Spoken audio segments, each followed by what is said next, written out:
सुखदहेत जुगदहेत बंधु हे शांतदांत भगवान करुणिक सिंधु हे मुक्तिदायक यतीन्द्रिय शिरोमणि मामद्यपालयं निरं शरणं गतिं त्वां मामद्यपालयं निरं शरणं गतिं त्वां शान्ताकारं श्वेतसुतमुलतं चन्दावदाप्रभं लोकातीतमहोदयं सुखकर्म ज्ञानगम्यं प्रभं ध्यानेनाचेदुपापुतापरणं प्रज्ञिष्यमीड्यं सदा वन्देऽहं करुणाकरं गुरुवरं कबीरमानन्दं भूये सद्गुरुकबीर साहेब नरेंद्रदासजी साहेब चार गुरुवंश वाले की जय परम पूज्य पुष्पा साहेब की जय परम पूज्य अमर सिंह साहेब की जय मोहम्मद सिंह साहेब की जय जयदेव सिंह साहेब की जय राज सिंह साहेब की जय सिंह साहेब की जय मोहन सिंह साहेब की जय उनके कुल परिवार की जय समस्त भक्त मंडल की जय सकल हर्ष को बंदगी साहेब बंदगी साहेब આજનો સુપ્રસંગ પરમ પૂજ્ય પુષ્પા સાહેબના પરિવારે અહીંયા આપણા નિમંત્રિત કરીને એકબીજાનો દર્શનનો લાભ આપ્યો એની સાથે સદગુરુને અમૃતવાણીનો લાભ લીધો સત્સંગ પણ લીધો અને સદગુરુની આનંદી આરતી જે છે એ પણ પૂર્ણ થઈ છે અને પણ દર્શન આપણે કર્યા છે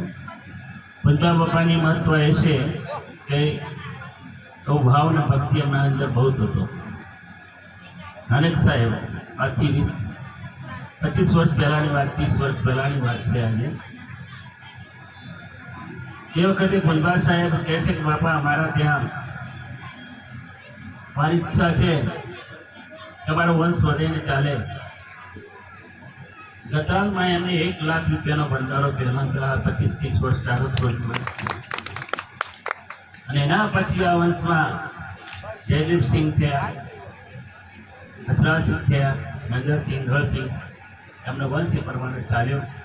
અને એમની ધારા પ્રમાણે અમરસિંહ સાહેબ જે હતા એમને પણ જોકે એ તો આખા તાલુકાના દલિત હતા અને ધારાસભ્ય બનવાનું હતું મારું વચન હતું છતાંય સમયના સંજોગના લીધે આ દેહ એમનો થયો અને એમની પાછળ એમના પરિવારે એમની પણ આરતી કરાવડાવી લેવા પાણી આરતી કરાવડાવી અને આજે આ મકાન જે છે આપણે જે બેઠા છીએ તે ધરા ઉપર આજે આ એક મહેલ બાંધવામાં આવ્યો છે જેને કે બંગલોસ કહીએ એ બંગલોનું આજે ગૃહ નિર્માણની અંદર ગૃહ પ્રવેશ કરવામાં આવ્યો છે અને એને કે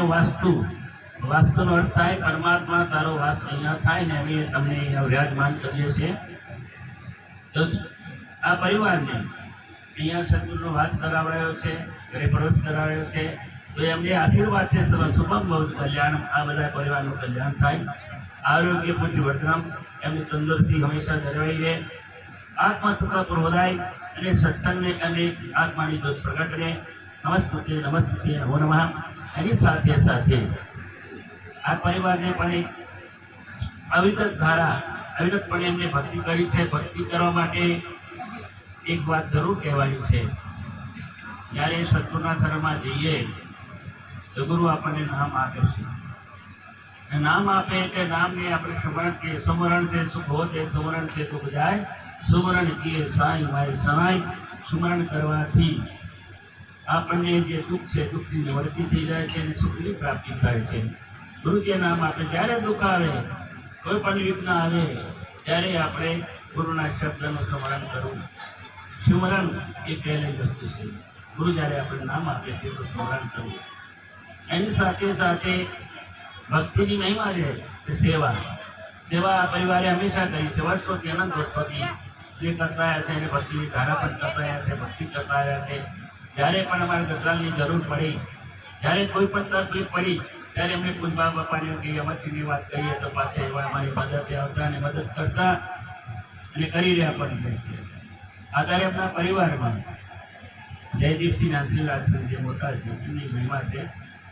એ ધન્યવાદ છે એમના પરિવારને એમને એમના દીકરાઓને એ સદગુરુ એમને હંમેશા વૈભવશાળી બનાવે, ધનમ પ્રાપ્તિ જે ધનની પ્રાપ્તિ પણ કરાવે. તો યક્ષાય કુબેરાય વિષ્ણુવાય ધનપતિ તમને હંમેશા ધનપતિ બનાવે, ધનપતિ તમે રહો અને સદગુરુની સેવા કરો. એટલે સેવાની આ મહિમતા છે. સુવર્ણ સેવા એની સાથે આવા સંતોને બોલાવીને મહાન પુરુષો મનાવીને આપણે એમનો સત્સંગનો લાભ લેવો. આ ભક્તિની મહિમા ભક્તિના પાયા છે. સત્સંગની સાથે આપણે જે બે હાથ આપ્યા છે, આપણે શરીર આપ્યું છે, શરીરથી સત્કર્મ કરવું જરૂરી છે. સત્કર્મ કરવું, સદજ્ઞાનની સાથે સદજ્ઞાનની પ્રાપ્ત કરવી. સત્કર્મ એટલે આપણે કે કોઈ રૂપિયા દર્શાવીને ભોજન આપણે આપવું જોઈએ, કરવું જોઈએ, દાન પણ કરવું જોઈએ, એ મહત્તા છે. એટલે સત્સંગની સાથે સત્કર્મ પણ કરવું જરૂરી છે. ભક્તિની મુખ્ય 4 પાયા છે, તો ભક્તિ પૂર્ણ થાય છે. ભક્તિ ગાય ડૂબી લાય રામાનંદ. અને આ અહીંયા તો સદગુરુ કવિ સાહેબની ભક્તિ આ ભુજબા બાપા લાયેલા છે. ધનના પરિવારને આજે પણ એ ભક્તિ ચાલ્યું છે, તો ધન્યવાદ છે. તો કહેવામાં અહીંયા આવે છે કે આ પરિવારને સદગુરુ લક્ષ્મી રૂપીને ધન આ પ્રાપ્ત કરે. અષ્ટવિધિ 10 સિદ્ધિ પણ ધન આપે, સિદ્ધિ પણ ધન આપે. અને એમના મા બાપની અંદર જે મહિમા છે, એમના પરિવારની પણ સદગુરુ ખૂબ આશીષ આપે. નમઃ દેવાય નમઃ મંગળ રૂપિણે નમઃ સ્વરૂપાય કુબેરાય નમઃ બોલીએ સ્વરૂપ વીર સાહેબ.